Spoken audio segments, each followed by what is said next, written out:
good morning.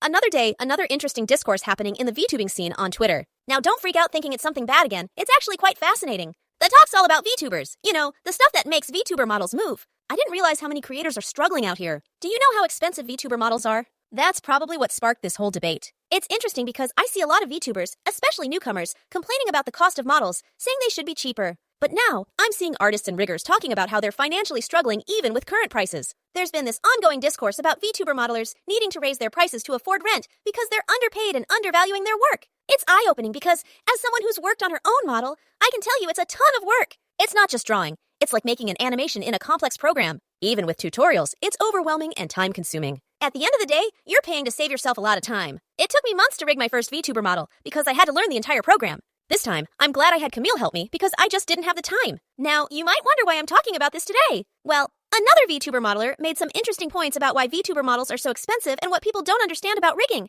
When it comes to VTuber models, the cost isn't just about the time and effort an artist puts in. It's also about the value both the client and maker assign to the model. This gets even more complicated because the pricing can vary drastically depending on where the artist is located. Some artists charge less because their living expenses are lower, but they're doing the same amount of work as someone in a more expensive country. It's tough because on the internet, you can see what everyone else is charging, and it creates this pressure to price match or even undercut to get more clients. This debate has highlighted that many artists are undervaluing their work, which is really sad. A lot of new VTubers don't think about how hard their artists and modelers work. They have this anxiety about getting their models done on time and wonder if they'll get scammed. As someone who's been working on a VTuber model for a client for months, I get it. It's hard to balance everything. So, are you still waiting on your VTuber commission?